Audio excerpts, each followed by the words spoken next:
വൃഷ്ണിരാജ്യത്തിൻ്റെ സ്വേച്ഛാധിപതിയും ഭോജരാജ്യത്തിൻ്റെ അധിപതിയും അസുരനായ ഒരു ദുഷ്ടഭരണാധികാരിയായതിനാൽ തന്നെ സ്വജനങ്ങളെന്നോ പ്രജകളെന്നോ വേർതിരിവില്ലാതെ ഏവരെയും ദ്രോഹിച്ച് ജീവിച്ചവൻ അവസാനം തൻ്റെ സഹോദരിയുടെ പുത്രനായ ദശാവതാര പുരുഷനായ ശ്രീകൃഷ്ണ വാസുദേവനാൽ മോക്ഷം നേടി. ആ ഒരുവൻ്റെ നാമം കംസൻ.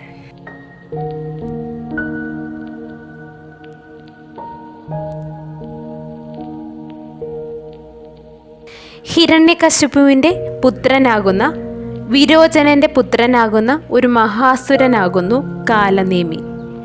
അവൻ ശ്രീ മഹാവിഷ്ണു ഭഗവാനാൽ കൊല്ലപ്പെട്ടു. പിന്നീട് ദ്വാപരയുഗത്തിൽ അവൻ പുനർജനിച്ചു.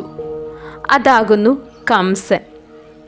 അവൻ്റെ ജനനം ഇപ്രകാരമാകുന്നു. മധുരയിലെ ഭരണാധികാരിയായിരുന്നു ഉഗ്രസേന മഹാരാജാവ്. അദ്ദേഹത്തിൻ്റെ പത്നിയാകുന്നു പത്മാവതി. പത്മാവതി അതിസുന്ദരിയായിരുന്നു. ഒരിക്കൽ അവരെ ദ്രുമിളൻ എന്നൊരു അസുരൻ കാണാനിടയായി. അവളിൽ കാമതൽപരനായ അവൻ അവളെ പ്രാപ്തമാക്കാൻ ആഗ്രഹിച്ചു. എന്നാൽ അവൾ അതിനു വഴങ്ങാതെ നിന്നു. അപ്പോഴേക്കും ബലമായി അവൻ പത്മാവതിയിൽ പുത്രോൽപാദനം നടത്തി. തൽഫലമായി ദുഃഖിതയായ അവൾ ക്ഷണനേരം കൊണ്ട് തന്നെ ഒരു അസുര സന്തതിക്ക് ജന്മം നൽകി. ആ അസുര ശിശു കേൾക്കെ പത്മാവതി ദ്രുമിളനെ ശപിച്ചു. എൻ്റെ പതിയുടെ വംശത്തിൽ പിറവികൊള്ളുന്ന ഒരു ദിവ്യ പുരുഷനാൽ നീ തന്ന ഈ അസുര സന്തതി ഇല്ലാതാക്കപ്പെടും ദ്രുമിള എന്ന്. അങ്ങനെ ആ സന്തതിയുടെ ജനനവും അതിന് ഇടയായ കാര്യവും എല്ലാം ഉഗ്രസേനോട് പത്മാവതി വിവരിച്ചു. എന്നിരുന്നാലും ഉഗ്രസേന മഹാരാജാവ് ആ ശിശുവിനെ തൻ്റെ പുത്രനായി വളർത്തി. അവന് കംസൻ എന്ന് നാമകരണവും ചെയ്തു. അങ്ങനെ കംസൻ തൻ്റെ ബാല്യകാലം പൂതന ഉൾപ്പെടെയുള്ള തൻ്റെ 8 സഹോദരങ്ങൾക്കൊപ്പം പിന്നിട്ടു. അക്കാലത്ത് അയാൾ വേണ്ടത്ര തന്നെ വിദ്യകളും അഭ്യസിച്ചു. യൗവനയുക്തനായി കംസൻ കഴിയും കാലം മഗന്ധാധിപതിയായ ജരാസന്ധൻ മധുരയെ ആക്രമിച്ചു. എന്നാൽ സർവ്വസൈന്യത്തോടു കൂടിയ ആ മഹാക്രമത്തിൽ കംസൻ എന്ന ഒരൊറ്റ വ്യക്തി അവരെ മുഴുവനായി തകർത്തെറിഞ്ഞു. മഹാ അക്രമിയായ ജരാസന്ധന് അത് വളരെയധികം അത്ഭുതമുളവാക്കി. തന്നെയുമല്ല, കംസനിൽ ജരാസന്ധന് വളരെയധികം പ്രിയവുമുണ്ടായി. തൽഫലമായി ആ വീരന് തൻ്റെ പുത്രിമാരായ ആസ്തി, പ്രാപ്തി എന്നീ കന്യകകളെ വിവാഹം ചെയ്തു നൽകി. അങ്ങനെ കംസൻ ജരാസന്ധൻ്റെ പ്രിയ ജാമാതാവായി. അങ്ങനെ അംഗബലത്തോടുകൂടിയും ബാഹ്യശക്തികളോടുകൂടിയും കംസൻ കഴിഞ്ഞു. ആ കാലം ദുർമോഹിയായ ആസുരപുത്രൻ വളർത്തു പിതാവിനെ തടവിലാക്കുകയും രാജ്യാധികാരം പിടിച്ചടക്കുകയും ചെയ്തു. അങ്ങനെ അവൻ അസുരഭരണം നടത്തി. പ്രജകൾക്കും മറ്റു രാജ്യങ്ങളിലുള്ള ജനങ്ങൾക്കും രാജാക്കന്മാർക്കും കംസനെ കൊണ്ട് ശല്യം മാത്രമായി. അങ്ങനെ മതിച്ചു വാഴും കാലം കംസന്റെ സഹോദരിയും ഉഗ്രസേന പുത്രിയുമാകുന്ന ദേവകിയും വൃഷ്ണികുലോത്തമനായ സൂരസേനപുത്രൻ വസുദേവരുമായുള്ള വിവാഹം നടക്കുന്നത്. വിവാഹമെല്ലാം കഴിഞ്ഞ് വരൻ്റെ ഒപ്പം വധു പോകാൻ തുടങ്ങവേ ആ മാത്രയിൽ 8 ദിക്കുകളും സംയോജിക്കുന്ന തരത്തിൽ ദിഗന്ധങ്ങൾ മുഴങ്ങും കണക്കെ ഒരു അശരീരി മുഴങ്ങുന്നു. കംസ, നിന്റെ സഹോദരിയുടെ 8ാമത്തെ സന്തതിയാൽ നീ ചെയ്തു കൂട്ടുന്ന പാപങ്ങൾക്ക് ഫലമെന്നോളം നീ വധിക്കപ്പെടുന്നതായിരിക്കും എന്ന്. അത് കേട്ട ഉടൻ വന്യമൃഗത്തിൻ്റെ സ്വഭാവം കണക്കെ വസുദേവ ദേവികമാരുടെ അടുത്തേക്ക് കുതിച്ചു കംസൻ. ഉടൻ തന്നെ ഇരുവരെയും ബന്ദിയാക്കുക എന്ന് അയാൾ ഉത്തരവിട്ടു. ഉത്തരവ് ഇട്ട മാത്രയിൽ രാജകിങ്കരന്മാർ കുതിച്ചെത്തി. പാവമാ യുവദമ്പതികളെ അവർ നിഷ്ക്രൂരമായി തുറങ്കലിൻ്റെ ഇരുൾ പരപ്പുകളിലേക്ക് തള്ളിയിട്ടു. അങ്ങനെ കുറച്ചു കാലങ്ങൾ കഴിഞ്ഞു. ദേവകി തൻ്റെ പ്രഥമ സന്തതിയെ ഗർഭം ധരിച്ചു.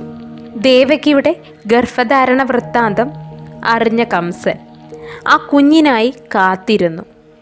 മാതുലൻ എന്ന വാത്സല്യം നിറഞ്ഞ കാത്തിരിപ്പല്ല, മറിച്ച് ആ പിഞ്ച് ജീവനെ ഇല്ലാതാക്കുക എന്ന ചിന്തയിൽ ഉള്ള കാത്തിരിപ്പ്. അങ്ങനെ ഗർഭകാലം പൂർത്തിയാക്കി.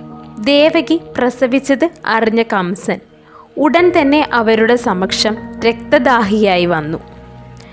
ആ കുഞ്ഞു ജീവനെ തൻ്റെ മാതാപിതാക്കൾ നോക്കി നിൽക്കെ ആ ഭീകര തുരങ്കത്തിൻ്റെ പാറകളാൽ നിർമ്മിച്ച ചുവരുകളിലേക്ക് എറിഞ്ഞ് കൊലപ്പെടുത്തി. ഒന്ന് തടയാൻ പോലും കഴിയാതെ ആ നൊന്ത് പ്രസവിച്ച മാതാവും നിസ്സഹായനായ പിതാവും. താൻ ഒരിക്കലും തോൽക്കില്ല എന്ന് വിശ്വസിച്ചുകൊണ്ട് കംസനും. അതിലേഴാമത് ജനിച്ച കുഞ്ഞിനെ വസുദേവരുടെ മറ്റൊരു രോഹിണിയുടെ ഗർഭത്തിലേക്ക് ആദിലോകമായയാൽ മാറ്റപ്പെട്ടു. ആ കുഞ്ഞ് പിൽക്കാലത്ത് ശ്രീകൃഷ്ണ ഭഗവാന്റെ സോദരനാകുന്ന ബലരാമനായി തീർന്നു.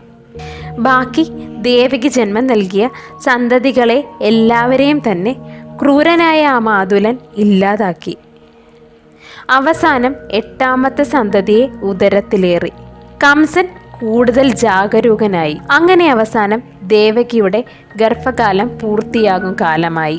അപ്പോഴേക്കും ശ്രീ മഹാവിഷ്ണു ഭഗവാൻ ദേവകി മാതാവിൻ്റെ ഉദരത്തിൽ താൻ തന്നെയാകുന്നു ജന്മമെടുക്കുന്നതെന്നും തനിക്ക് ജന്മത്തിൽ പല ലക്ഷ്യങ്ങൾ പൂർത്തിയാക്കാനുണ്ടെന്നും അതിനാൽ തന്നെ തൻ്റെ ജനനത്തിന് ശേഷം യമുന കടന്ന് ജനിക്കുന്ന ശിശുവിനെ അമ്പാടിയിൽ വസുദേവരുടെ സഹോദരനായ യാദവ പ്രമുഖൻ നന്ദഗോപരുടെ ഭവനത്തിൽ കൊണ്ടെത്തിക്കുക.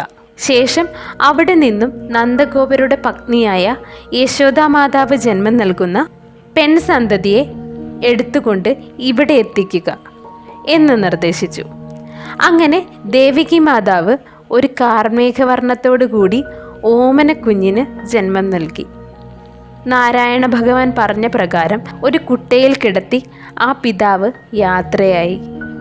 കംസൻ്റെ ദ്വാരപാലകരെയെല്ലാം തന്നെ ഭഗവാൻ തൻ്റെ മായയാൽ നിദ്രയിലാഴ്ത്തി. അങ്ങനെ സുരക്ഷിതമായി ആ കൺമണിയെ നന്ദഗോപരുടെ ഭവനത്തിലെത്തിച്ചു. യശോദാദേവി ജന്മം നൽകിയ കുഞ്ഞുമായി കംസന്റെ തടവറയിൽ എത്തി വസുദേവർ.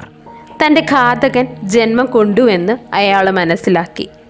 ദുഷ്ടനായ കംസൻ തടവറയിലേക്ക് ആഗതനായി. അയാൾ അവിടെ എത്തിയപ്പോഴേക്കും ജനിച്ചിരിക്കുന്നതൊരു പെൺകുഞ്ഞാണ്. എങ്കിലും അയാൾ ആ പെൺകുഞ്ഞിനെ എടുത്ത് പതിവ് പോലെ വലിച്ചെറിയാൻ തുടങ്ങവേ യോഗമായ അയാളുടെ കൈകളിൽ നിന്നും വഴുതി തൻ്റെ യഥാർത്ഥ വിശ്വരൂപം അവനു മുൻപാകെ പ്രകടമാക്കി. ദേവി അവനോട് ഇപ്രകാരം അരുളി: ദുഷ്ടനായ കംസ, നിന്നെ വധിക്കുവാൻ ജന്മം കൊണ്ട ശിശു അത് നാമല്ല, പുരുഷ ശിശുവാകുന്നു. അവൻ സുരക്ഷിതനായി അങ്ങ് ഗോകുലത്തിൽ ഉണ്ട്. നിന്റെ സമയമാഗതമാകുമ്പോൾ അവൻ നിന്റെ മുൻപാകെ പ്രത്യക്ഷനാക്കുകയും നിന്നെ വധിക്കുകയും ചെയ്യും. ഇത്രയും പറഞ്ഞുകൊണ്ട് ലോകമായ അവിടെ നിന്നും അപ്രത്യക്ഷയായി. മരണം തൻ്റെ ശിരസിന് മുകളിൽ എവിടെയോ ഉണ്ടെന്ന് മനസ്സിലാക്കിയ അയാൾ അതിനെ തടയണം, തൻ്റെ മരണകാരകനെ എങ്ങനെയും ഇല്ലാതാക്കണം എന്ന് മാത്രമായി ചിന്ത. അതിനാൽ തന്നെ തൻ്റെ രാക്ഷസ സഹോദരി പൂതന ഉൾപ്പെടെയുള്ള സകല കിങ്കരന്മാരെയും ഗോകുലത്തിലേക്ക് കൃഷ്ണവധം ലക്ഷ്യമാക്കി അയച്ചു. എന്നാൽ അവരെയെല്ലാം തന്നെ ഭഗവാൻ വധിച്ചു. ഈ പാപജന്മത്തിൽ നിന്നും മോക്ഷം നൽകി. അങ്ങനെ അവസാനം ചാപപൂജ എന്ന വ്യാജേന കൃഷ്ണവധം ലക്ഷ്യമാക്കി എന്ന വ്യാമോഹം ഉള്ളിൽ വെച്ചുകൊണ്ട് വെറും 12 വയസ്സുള്ള ശ്രീകൃഷ്ണനെയും സഹോദരൻ ബലരാമനെയും മഥുരയിലേക്ക് ക്ഷണിച്ചു. മഥുരയിലെത്തിയ ശ്രീകൃഷ്ണ ബലരാമന്മാർക്ക് നേരെ ആക്രമിക്കാൻ പാഞ്ഞെടുത്തു കംസൻ. എന്നാൽ ശ്രീകൃഷ്ണന്റെ പ്രഹരമേറ്റ് അയാൾ നിലത്ത് വീണു. വെറും കേവലനായ ഒരു ബാലകൻ നമ്മെ നിലത്ത് വീഴ്ത്തിയോ എന്ന ഭാവത്തിൽ അവിടെ നിന്നും ചാടി എഴുന്നേറ്റു കംസൻ. ശ്രീകൃഷ്ണ ബലരാമന്മാരെ വീണ്ടും ആക്രമിച്ചു. അങ്ങനെ അവിടെ ഘോര യുദ്ധം അരങ്ങേറി. അവസാനം ശ്രീകൃഷ്ണനാൽ കംസൻ എന്ന അസുരജന്മത്തിൽ നിന്നും അയാൾ മോചിപ്പിക്കപ്പെട്ടു.